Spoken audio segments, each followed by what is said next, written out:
Hello, my shivering stars. Today, I, Shaurya Grover, welcome you all to this amazing platform of Physics Wala. Students, I welcome you all to your Super 50 series. And today, we are going to start with your chapter that is polymers. तो student super 50 series basically इसलिए है भी आप top most ऐसे 50 questions की practice करें जो आपके सीयूईटी एग्जाम में आने के लिए बहुत ज्यादा एक्सपेक्टेड माने जाते हैं, है ना। तो हम इस 50 क्वेश्चंस के थ्रू ऑलमोस्ट सारा चैप्टर रिवाइज भी कर लेते हैं। सो स्टार्ट करते हैं सेशन को। आप ऑब्जर्व करेंगे हर क्वेश्चन के लिए मैं आपको कुछ समय दूंगी सॉल्व करने के लिए एंड देन मैं आपको उसका सोल्यूशन बताऊंगी भी इसका आंसर क्या हो सकता है। So let's start with the very first question of our Super 50 series of chapter polymers, right? Start करते हैं। सबसे पहले क्वेश्चन हमारे सामने है amongst the following identify the condensation polymer। इन सब में से आपको कंडेंसेशन पॉलीमर को आइडेंटिफाई करना है। Choose the correct answer from the options given below. आपके सामने बहुत सारे ढेर सारे ऑप्शंस है और आपने करेक्ट आंसर यहां से सेलेक्ट करना है। तो अगर हम यहां पर थोड़ा सा ध्यान दें, थोड़ा सा ऑब्जर्व करें, so my dear students, let's talk about the very first substance that is bakelite। कौन सा? बैकेलाइट। तो बैकेलाइट एक तरह का कंडेंसेशन पॉलीमर है, बिल्कुल सही।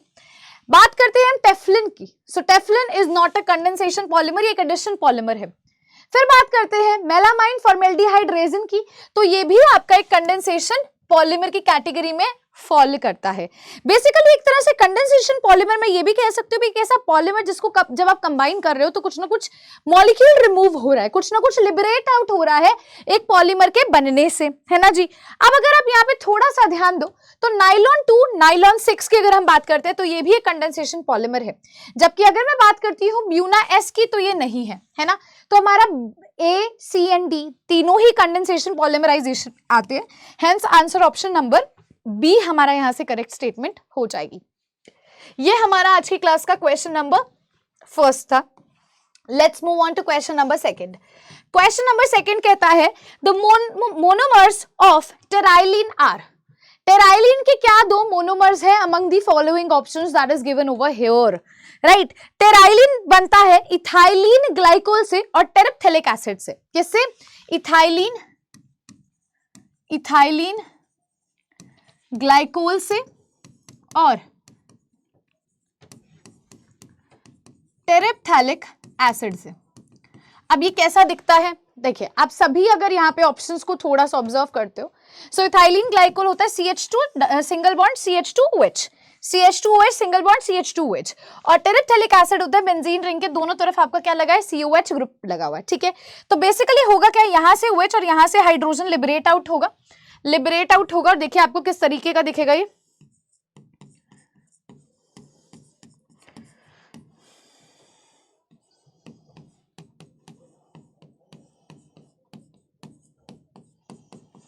तो ये जो होता है ये आपके टेराइलिन का स्ट्रक्चर होता है। This is the structure of your polymer that is terylene. Students आप चाहे तो इसे नोट भी कर सकते हैं, ठीक है। इस तरीके से ये आपको देखने को मिलेगा। यहां से किसका रिमूवल हुआ? ये OH इसका और H इसका रिमूव होगा। क्लियर है? सॉर्टेड है? चलिए तो आंसर यहां से ऑप्शन नंबर सी हमें मिल जाएगा। Let's move on to the next question. Next question is आपके पास यहां पर पैसेज है students. This is a case based question. This is a case based question. Case दिया हुआ है, उस पर बेस्ड कुछ क्वेश्चंस है, देखते हैं। High molecular mass macromolecules are called polymers, which consist of repeating structural units derived from corresponding monomers. So यहाँ वो हमें ये बोल रहा है भी polymers को कैसे derive करते हो? आप monomers से polymers को derive करते हो on repetition, है ना? These polymers can be classified in a number of ways, such as based on their source, methods of preparation, intermolecular forces of attraction. तो इस बेसिस पे आप इनको क्या कर सकते हो? क्लासिफाई कर सकते हो। Moving further, natural rubber is a polymer of cis-1,4-isoprene। natural rubber एक पॉलीमर किसका है? ये पॉलीमर है cis-1,4-isoprene का and can be made tough in vulcanization process, ठीक है। Polymers are useful in manufacturing of various materials जैसे कि toys, fibers, pipes, television cabinets, etc. In view of potential environmental hazards of waste disposable, certain biodegradable polymers are synthesized such as PHBB। ये biodegradable polymer भी है, ठीक है। तो ये passage के बेसिस पे स्टूडेंट्स कुछ क्वेश्चंस है, आप क्वेश्चन को ध्यान से सुनिएगा क्या है। Some statements about the polymers are given below. पहली स्टेटमेंट है the order of intermolecular forces उसने दिया है टेराइलिन, पॉलीथीन और नियोप्रीन। दूसरी स्टेटमेंट है high density polythene is a linear polymer. तीसरी वो कहता है novolac on heating with formaldehyde gives you bakelite. फिर कहता है natural rubber is a linear polymer called as trans 1,4 polyisoprene. ई स्टेटमेंट है aliphatic polyester important classes of biodegradable polymers. तो देखिए अगर हम स्टार्ट करते हैं पहले फर्स्ट स्टेटमेंट के साथ, तो फर्स्ट स्टेटमेंट एक इनकरेक्ट स्टेटमेंट हो जाएगी। ये फर्स्ट स्टेटमेंट जो है हमारी इनकरेक्ट स्टेटमेंट हो जाएगी, क्योंकि ऑर्डर क्या होता है टेराइलिन, फिर आता है नियोप्रीन, फिर आता है नियोप्रीन और फिर आता है पॉलीथीन, फिर आता है क्या, पॉलीथीन आता है। तो ए स्टेटमेंट तो हमारी स्टूडेंट्स कैसी है, ए स्टेटमेंट तो मैम हमारी क्या है, बिल्कुल गलत है। ए स्टेटमेंट तो बिल्कुल गलत है। अब इसके बाद अगर आप देखोगे बी स्टेटमेंट यहां पर ऑब्जर्व करते हैं तो high density polythene is a linear polymer, ये बिल्कुल सही स्टेटमेंट है। Next is novolac on heating with formaldehyde gives you bakelite, ये भी स्टेटमेंट बिल्कुल सही है। Moving on to natural rubber एक लीनियर पॉलीमर है जिसको हम ट्रांस 1,4 पॉलीआइसोप्रीन कहते हैं, नहीं सिस कहते हैं। अगर आपने अभी ऑब्जर्व किया हो तो यहाँ पे मैंने रीड भी किया था आप लोगों के लिए, ये देखिए natural rubber is a polymer of cis 1,4 isoprene. तो यहाँ पे ट्रांस का नहीं होता जबकि ये सिस का होता है, और आइसोप्रीन का होता है, पॉलीआइसोप्रीन नहीं होता है। तो this is an incorrect statement, A incorrect है, डी इनकरेक्ट स्टेटमेंट है। Aliphatic polyester important classes of biodegradable, yes. तो यहाँ पर ए और डी नहीं होगा, यानी कि बी, सी और ई होगा। तो ऑप्शन नंबर सी अगर आप ऑब्जर्व करोगे बिल्कुल सही आंसर हो जाएगा। द करेक्ट स्टेटमेंट यहाँ पे बतानी है, अगर किसी को कंफ्यूजन है, अगर किसी को कोई कंफ्यूजन है तो यहाँ पे आपने करेक्ट स्टेटमेंट बतानी है। आंसर ऑप्शन नंबर आपका सी हो जाएगा। Let's move on to your next question now. Next question is among the following statements is not true about copolymer Buna N. Buna N के बारे में कौन सी स्टेटमेंट जो है ट्रू नहीं है?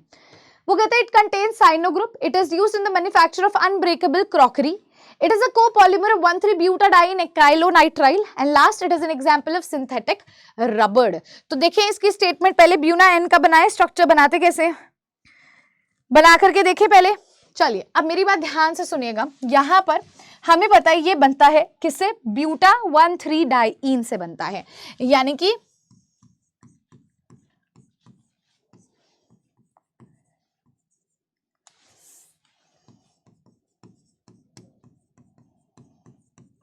This is buta 1,3-डाइईन।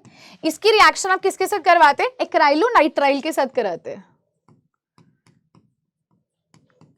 This is acrylonitrile, ठीक है।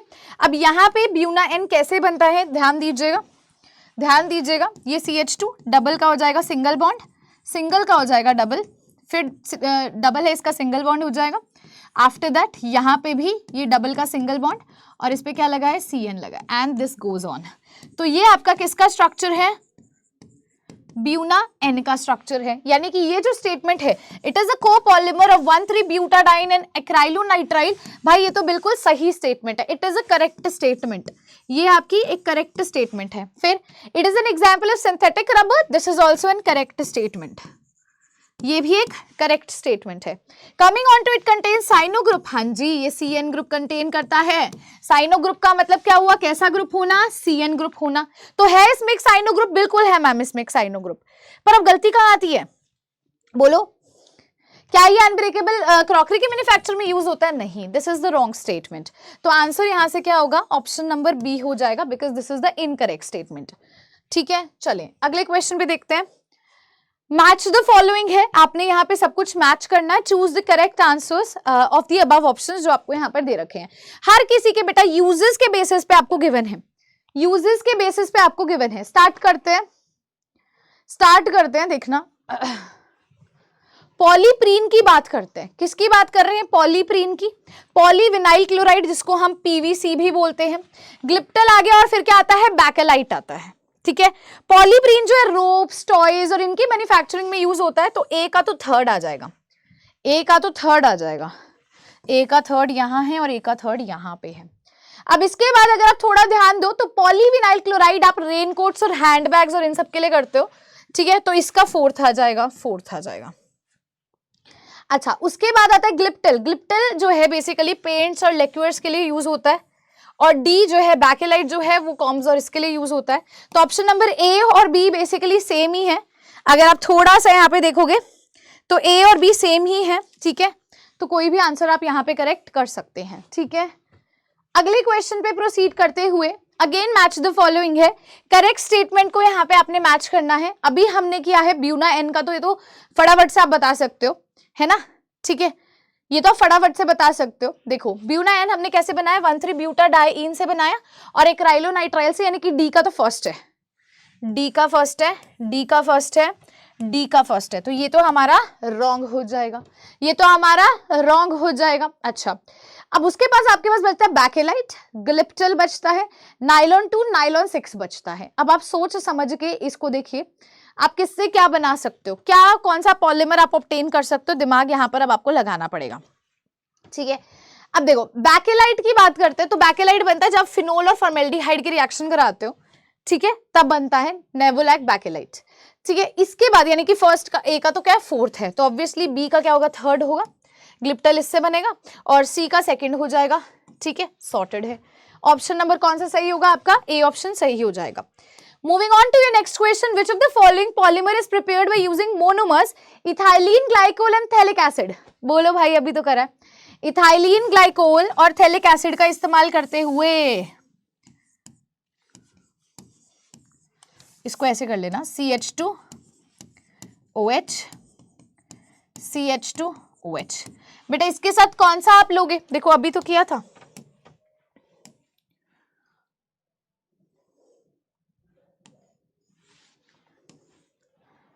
हाँ जी। अब आपने क्या करना है, थैलिक एसिड लेना है,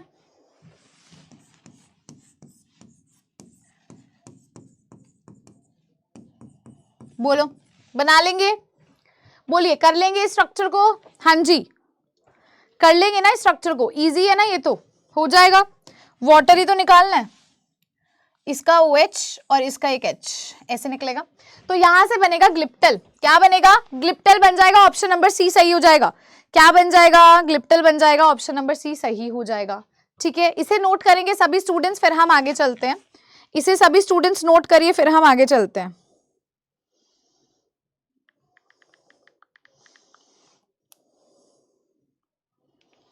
चले किसी को नहीं पता तो थैलिक एसिड में दोनों COH ऐसे पास पास होते हैं, यहां से अगर आप बनाना भी चाहते हो,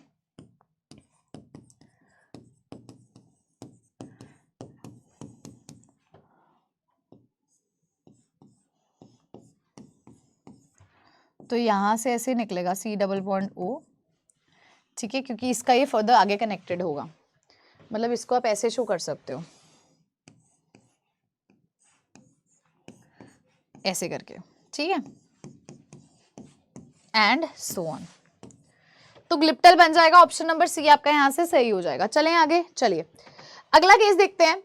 टेराइलिन is also known as what, बेटा टेराइलिन को और क्या बोलते हैं, तो टेराइलिन को और डेकरन बोलते हैं, क्या बोला जाता है, टेराइलिन को और डेकरन बोला जाता है, ये इथाइलिन ग्लाइकोल और टेरिफ्थैलिक एसिड से मिलकर के बनता है।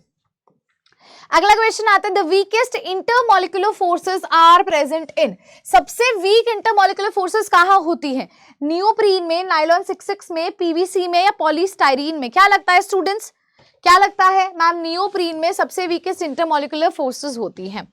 अगला क्वेश्चन आता है, identify the monomers which form biodegradable polymers, इनमें से कौन सा बायोडिग्रेडेबल पॉलीमर बनाएगा, इथाइलिन ग्लाइकोल और थैलिक एसिड क्या बनाते हैं, ग्लिप्टल। अच्छा कैप्रोलेक्टम, बताओ भाई कैप्रोलेक्टम कहाँ पे यूज होता है, कौन बताएगा कैप्रोलेक्टम, मैम नाइलॉन 6 की प्रिपरेशन के लिए। अच्छा फिनोल प्लस फॉर्मेल्डिहाइड बैकेलाइट बनाता है, बताया था अभी क्वेश्चन में भी आया था, बैकेलाइट बनाता है भाई, बैकेलाइट बैकेलाइट बैकेलाइट। यहां पे देखो अमीनो कैप्रिक एसिड और ग्लाइसिन से बेटा बनता है नाइलॉन 2 नाइलॉन 6, तो ये क्या होता है, ये एक बायोडिग्रेडेबल पॉलीमर होता है, तो आंसर आपका क्या आ जाएगा, ऑप्शन नंबर डी आ जाएगा, ठीक है। चलो अगला क्वेश्चन आता है, in the view of general awareness and the concerns for accumulation of polymeric solid waste materials, certain biodegradable synthetic polymers have been developed, which amongst the following are biodegradable synthetic polymers, इनमें से कौन सा है भाई, नेवोलेक है, neoprene है, पीएचबीसी और म्यूरेंस है। तो बेटा इसका आंसर है पीएचबीवी। अभी आपने देखा होगा, अभी हमने जो क्वेश्चन किया था उसमें भी इसको किया था। इसकी जो थर्मल स्टेबिलिटी होती है ना, इसकी जो थर्मल स्टेबिलिटी होती है वो लो होती है। इसकी जो थर्मल स्टेबिलिटी होती है वो भी क्या होती है, इज लो, वो लो होती है। चलिए अगले क्वेश्चन पे चलते हैं। अगला क्वेश्चन है which of the following polymers of glucose is stored by animals. बेटा एनिमल बॉडी में कौन सा स्टोर होता है? सो दैट इज ग्लाइकोजन, जो एनिमल बॉडी में स्टोर होता है। ग्लाइकोजन को एनिमल स्टार्च भी कहा जाता है। क्या बोलते हैं? एनिमल स्टार्च भी बोलते हैं। क्या बोला जाता है? एनिमल स्टार्च भी बोला जाता है। Moving on to your next question, which of the following is a semi synthetic polymer. भाई इनमें से सेमी सिंथेटिक पॉलीमर कौन सा होगा? सिस पॉलीआइसोप्रीन होगा, सेलुलोज नाइट्रेट होगा, सेलुलोज एसीटेट होगा, या वल्कनाइज्ड रबड़ होगा? क्या लगता है? क्या लगता है? बोलो। सिस आइसोप्रीन होगा, जो कि क्या होता है? एक नेचुरल रबड़ होता है। अभी कितने क्वेश्चंस में इसको देख चुके हो, तो ये तो पता चल गया तुम्हें नेचुरल रबड़ बेस्ड क्वेश्चन आएगा ही आएगा पेपर में, है ना। अगला चलते हैं। अगला कहता है the commercial name of polyacrylonitrile is what. भाई पॉलीएक्राइलोनाइट्राइल का कमर्शियल नेम क्या होता है? डेक्रेन, ऑरलॉन, पीवीसी या बैकलाइट। तो बेटा इसका ऑप्शन नंबर बी जो है वो सही हो जाता है। इसको हम ऑरलॉन बोलते हैं। क्या बोलते हैं? ऑरलॉन बोलते हैं। ठीक है, ऑरलॉन बोलते हैं पॉलीएक्राइलोनाइट्राइल को। अगला क्वेश्चन क्या कहता है? Which of the following polymer is a biodegradable one. इनमें से भाई बायोडिग्रेडेबल पॉलीमर कौन सा है? इन सभी में से बायोडिग्रेडेबल पॉलीमर कौन सा? पीएचबीवी। अभी करा ना पीएचबीवी, तो बेटा कौन सा स्ट्रक्चर है पीएचबीवी का? मैम देखो, अगर सभी ऑप्शंस को आप ऑब्जर्व करोगे तो ऑप्शन नंबर सी जो है वो एक बायोडिग्रेडेबल पॉलीमर है, जो कि पीएचबीवी। अगला चलते हैं। In which of the following polymer ethylene glycol is one of the monomer unit. इन सभी में से इथाइलिन ग्लाइकोल किसके अंदर एक आपको मोनोमर यूनिट देखने को मिलती है? सभी में से ऑब्जर्व करिए, इथाइलिन ग्लाइकोल किस में देखने को मिलती है? तो मेरे हिसाब से इसमें देखने को मिल रही है। अगर आप थोड़ा सा ऑब्जर्व करो, ये देखो CH2OH CH2OH, तो ऑप्शन नंबर ए जो है वो करेक्ट हो जाएगा। ठीक है, चले अगले क्वेश्चन में। चलिए अगले क्वेश्चन में बोलिए। अगला आता है which of the following statement is not true about low density polythene? tough, hard, poor conductive of electricity, highly branch structure। तो hard जो है वो एक ट्रू नेचर नहीं है इसकी, है ना। अगला देखते हैं। this is a polymer having monomeric units what। बेटा ये इस पॉलीमर की क्या मोनोमेरिक यूनिट्स होगी? ऑब्वियसली जब डबल बॉन्ड होता है वो सिंगल में कन्वर्ट होता है, सिंगल डबल में होता है। तो ऑब्वियसली अगर ये सब सिंगल है मतलब इसकी मोनोमेरिक यूनिट कुछ ऐसी होगी, कुछ ऐसी होगी। ठीक है, ऑप्शन नंबर ए सही हो जाएगा। नेक्स्ट क्वेश्चन आता है which of the following polymer can B form by using the following monomer. भाई ये फॉलोइंग मोनोमर बनाना है, कैप्रोलेक्टम बनाना है। क्या बनाना है? कैप्रोलेक्टम। तो क्या आएगा? नाइलॉन 6 सॉरी, कैप्रोलेक्टम से नाइलॉन 6 बनाना है। तो this is obtain from caprolactam. ठीक है, कैप्रोलेक्टम से मिलता है हमें ये, तो ये स्ट्रक्चर होगा। अब अगला आता है केस बेस्ड क्वेश्चन है, ध्यान से आप इसको स्टडी कीजिए जो आपको पैराग्राफ दिया, फिर कुछ क्वेश्चंस है। इलास्टोमर्स के बारे में बात करते हैं तो these are obtained as rubber like polymers and are held together by weakest intermolecular forces होती है। एग्जांपल है buna S natural rubber. Due to presence of weak binding force this can be stretched. आप इसको स्ट्रेच कर सकते हो। This polymer can retract to its original position when few cross links are introduced between the chains. वापस से अपनी जगह पे आ सकता है, तभी इलास्टिक कैरेक्टरिस्टिक होती है। ठीक है, फाइबर्स की बात करते हैं। These polymers have a thread like appearance होता है and can be woven into fabrics.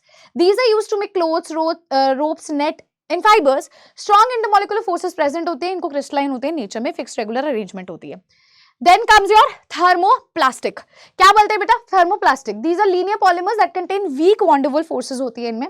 Heat करने पे वो मेल्ट हो जाती है और एक लिक्विड फ्लूइड बना देती हैं जो कि हार्ड मास हो जाता है कूलिंग पर होने पे। ठीक है, थर्मोसेटिंग प्लास्टिक क्या होते हैं? सेमी फ्लूइड होते हैं जिसका लो मॉलिक्यूलर मास होता है। On heating these they become hard and infusible because presence of cross linking की वजह से। They can also become 3 dimensional in nature. Example bakelite, urea formaldehyde resin, melamine formaldehyde resin हो जाएगा। मैं चाहूंगी आप सभी लोग एक बार इस केस बेस्ड को रीड कर लो, फिर हम कुछ क्वेश्चंस करते हैं। ठीक है, क्वेश्चन क्या आता है? The presence of double bonds in rubber molecules increases elasticity. बेटा ये इलास्टिसिटी को बढ़ा देता है, अभी तो देखा था। ठीक है, इलास्टोमर्स में। चलो अगला question, the difference between buna N and buna S. बेटा ब्यूना एन और ब्यूना एस में क्या फर्क होता है? Buna N is a copolymer of three butyne and acrylonitrile, well buna S is a copolymer of three butyne and styrene. Buna S is a copolymer of three butyne and acrylonitrile और buna N होता है 3-ब्यूटाइन और styrene का। Buena N एक copolymer होता है 1,3-ब्यूटाडाइन का और एक्राइलोनाइट्राइल का, लेकिन ब्यूना एन होता है कोपॉलीमर ऑफ 1,3-ब्यूटाडाइन स्टाइरीन का। लास्ट में उसने बता दिया अभी Buena N is a copolymer of this and Buena S उसका होता है। क्या लगेगा, क्या आएगा आंसर? भाई देखो अभी हमने करा है ब्यूना N, तो हमने बनाया था ब्यूना N बनता है 1,3-ब्यूटाडाइन से और एक्राइलोनाइट्राइल से, तो यहाँ ये भी गलत है, ये भी गलत है। हाँ 1,3-ब्यूटाडाइन ब्यूना N और एक्राइलोनाइट्राइल, तो बेटा ऑप्शन नंबर सी यहाँ से बिल्कुल सही हो जाएगा।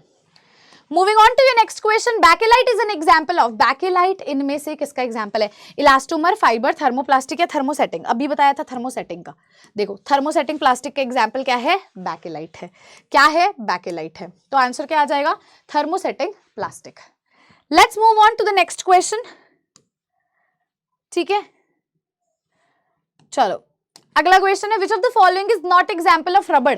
इनमें से रबड़ का कौन सा एग्जाम्पल नहीं है? Polychloroprene, buna N, butadiene styrene copolymer या पॉली एक्राइलोनाइट्राइल। क्या लगता है भाई? अभी तो पढ़ा है पॉली एक्राइलोनाइट्राइल जो होता है एक तरह का फाइबर होता है, थिन इसकी होती है, थिन शीट लाइक होता है, थ्रेड लाइक होता है ये। देखो अभी यहाँ पे पढ़ा भी है, फाइबर्स में देख लीजिए, फाइबर्स के अंदर देख लीजिए ये थ्रेड लाइक अपीयरेंस होती है इनकी। ठीक है, तो बेटा ये फाइबर की तरह होता है, फाइबर की तरह होता है। अगला आता है, thermoplastics are formed by addition polymerization, copolymerization, condensation polymerization या आइसोमेरिज्म। बेटा आइसोमेरिज्म तो पहली बात होगा ही नहीं। थर्मोप्लास्टिक्स बनते हैं एडिशन पॉलीमराइजेशन से, सीधा ऐड होते हैं मॉलिक्यूल्स। ठीक है, चलो अगला, अ polymer of prop 2 in nitrile is called what. जब आप प्रोप 2 इन नाइट्राइल का पॉलीमर बनाते हो तो वो क्या कहलाता है?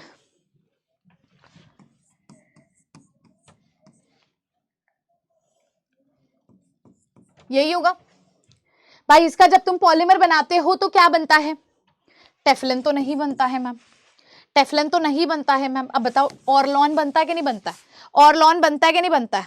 या डेक्लन बनता है? क्या बनता है भाई? ऑरलॉन बनता है मैम, ऑरलॉन बनता है मैम, ऑरलॉन बनता है मैम। किया था ये वाला। चलो अगला प्रश्न देखते हैं, among the following which is not a condensation या स्टेप ग्रोथ पॉलीमर। इनमें से कौन सा कंडेंसेशन या स्टेप ग्रोथ पॉलीमर नहीं है? तो बेटा सीधी सी बात है, पॉलीथीन नहीं है। पॉलीथीन एक एडिशन पॉलीमर है, पॉलीथीन एक एडिशन पॉलीमर है। अगला क्वेश्चन क्या आता है, which of the following is a monomer of dacron. भाई डेक्रिन का कौन सा मोनोमर होगा? Adipic acid, terephthalic acid, acidic acid या फॉर्मिक एसिड। अभी तो किया टेरिप्थेलिक एसिड और इथाइलिन ग्लाइकोल, टेरिप्थेलिक एसिड और इथाइलिन ग्लाइकोल। भूल गए? बोलो बोलो, है ना। चलो अगला क्वेश्चन क्या कहता है? अगला कहता है which of the following monomers form biodegradable polymer. इनमें से कौन सा बायोडिग्रेडेबल पॉलीमर बनाता है? तो कैप्रोलेक्टम तो नाइलॉन 6 हो गया, इथाइलिन ग्लाइकोल और थैलिक एसिड भी नहीं होगा, बायोडिग्रेडेबल बनाता। ग्लाइसिन प्लस अमीनो कैप्रिक एसिड जो है नाइलॉन 2 नाइलॉन 6 बनाता है, जो कि बायोडिग्रेडेबल पॉलीमर है। तो सी ऑप्शन सही होगा। अगला क्वेश्चन कहता है which of the following polymer does not have vinylic monomer unit. किसके पास विनाइलिक मोनोमर यूनिट नहीं है? विनाइलिक मोनोमर यूनिट नहीं है। एक्रिलिन, नाइलिन, पॉलीस्टाइरीन या नियोप्रीन। क्या लगता है? क्या लगता है इनमें से किसके पास नहीं होगा? सोच समझ के जवाब देना। आपको क्या लगता है बेटा? तो इसका आंसर आएगा नाइलिन, नाइलिन 66। इस पे कोई विनाइलिक मोनोमर नहीं होता, विनाइल ग्रुप नहीं होता है, बिल्कुल भी नहीं होता है। अगला आता है which of the following polymer is a non stick cookwares. जिसको आप नॉन स्टिक कुकवेयर्स में यूज करते हो, that is PVC, pan, PTFE और पीसीटीएफई। तो बेटा इसका आंसर होगा पीटीएफई यानी कि टेफ्लन। टेफ्लन, तो टेफ्लन का आप यूज करते हो नॉन स्टिक कुकवेयर्स के केसेस में, इसका आप इस्तेमाल करते हो। अगले क्वेश्चन पे चलते हैं, ऑरलॉन इज अ पॉलीमर ऑफ ऑरलॉन किसका पॉलीमर है? स्टाइरीन का, टीएफई का, विनाइल साइनाइड का या विनाइल क्लोराइड का? किसका पॉलीमर होता है भाई ये? तो अभी तो क्या था विनाइल साइनाइड का, CH2 डबल बॉन्ड CHCN। ठीक है, अगला क्या कहता है? Buena N is used in making oil seals and tank lining because it is resistant to the action of liberating oils in organic solvent. It is more elastic than the natural rubber. It can be stretched twice its length. और D कहता है does not melt at high temperature. बोलो भाई तुम्हें क्या लगता है? तो ये आएगा it is resistant to action of lubricant, oil and organic solvent. अगला चलते हैं, PHBV is a biodegradable polymer used in, कहाँ यूज होता है? Formation of raincoat, handbags, orthopaedic devices and controlled release of drugs, information of biodegradable polythene, information of laminated sheet and TV cabinet. तो ये orthopaedic device and in controlled release of drugs में इसका इस्तेमाल किया जाता है, PHBV का। Polymer use in manufacturing of raincoats is, भाई रेनकोट्स की मैन्युफैक्चरिंग में कौन सा पॉलीमर यूज होता है? तो पॉलीविनाइल क्लोराइड, PVC, इसका इस्तेमाल करते हैं। अगला देखें, which of the following is not true for thermosetting polymer. Thermosetting polymer के लिए कौन सी स्टेटमेंट सही नहीं है? Thermosetting polymers are linear polymers, they soften and melt on heating, molten polymer can be remoulded into any shape, और फिर वो कहता है they have cross linkages which can break on heating. तो बेटा ये जो है ना, ये ट्रू स्टेटमेंट नहीं है, this is not a true statement. इनकी कोई क्रॉस लिंकेजेस नहीं होती, इनकी नहीं होती, they don't have cross linkages. तो आंसर क्या आएगा? ऑप्शन नंबर डी आ जाएगा। आंसर क्या आ जाएगा भाई इस क्वेश्चन का? ऑप्शन नंबर डी आ जाएगा। चलिए अगले क्वेश्चन पे लिख लो, कुछ लिखना है तो।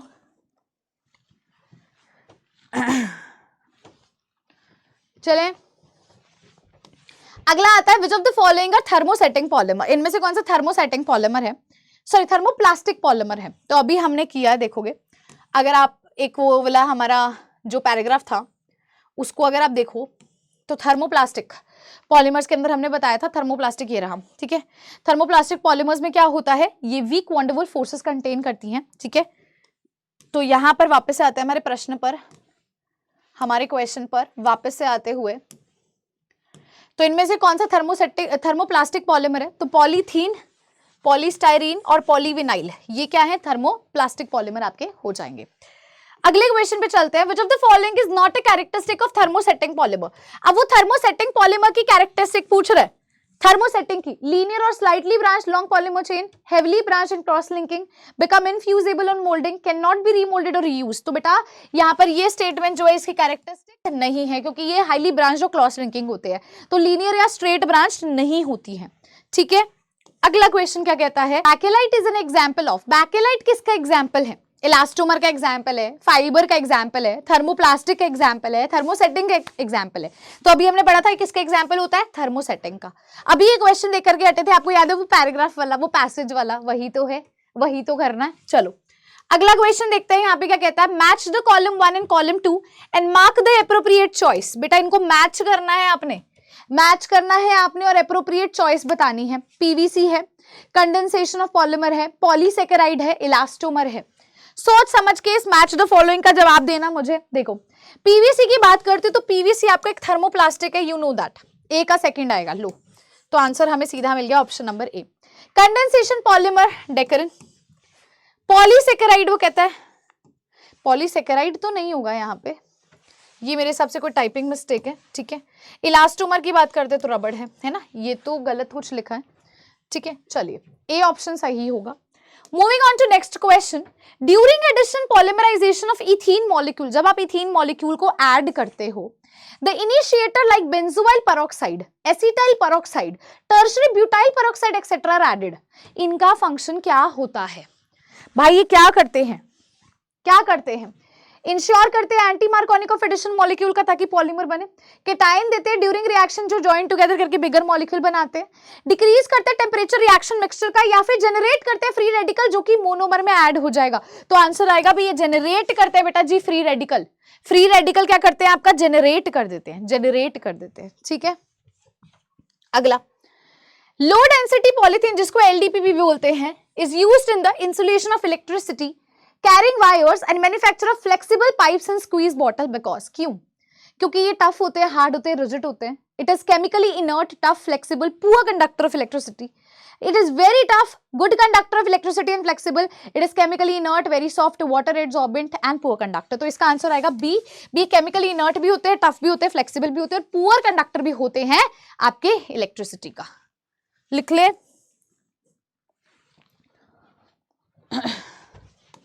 अगला आता है high density polythene is obtained by polymerization of what? तो पाइपोलिमराइजेशन of ethene in hydrocarbon solvent in the presence of Ziegler Natta catalyst. B कहता है polymerization of ethene under high pressure and temperature. C कहता है free radical polymerization of ethene at low temperature in the presence of peroxide. या D कहता है polymerization of ethene in the presence of carbon tetrachloride. तो बेटा इसका answer option number ए सही होगा। बी ये हमें मिलता है by polymerisation of ethene in hydrocarbon solvent in the presence of Ziegler Natta catalyst. Option number A आपका यहां से सही हो जाएगा।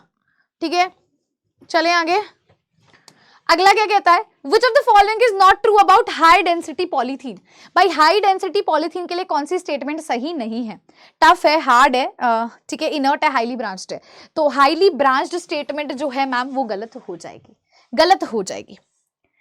अगला प्रश्न देखते हैं क्या कहता है, the difference in the densities of low density and high density polymer is due to the fact. क्या डिफरेंस है लो डेंसिटी पॉलीमर में और हाई डेंसिटी पॉलीमर में? सोच समझ के जवाब देना। Low density polymer are highly branch structures while high density polymer close pack linear molecule से बना है। फिर वो कहता है low density polymer are linear chain जबकि high density polymer branch chain है। ये दोनों ही अनब्रांच लीनियर चेन है डिफरेंट लेंथ से, या फिर हाई टेम्परेचर पे डेंसिटी पॉलीमर की घट जाती है, रिड्यूस हो जाती है। तो बेटा जी ए ऑप्शन सही होगा। भी जो लो डेंसिटी होते हैं वो हाईली ब्रांच्ड होते हैं और जो हाई डेंसिटी होते हैं क्लोज पैक लीनियर मॉलिक्यूल होते हैं। अभी तो देखा हमने पीछे जो स्टेटमेंट इनकरेक्ट थी वो यही तो थी, भी हाई डेंसिटी वाले ब्रांच होते नहीं है।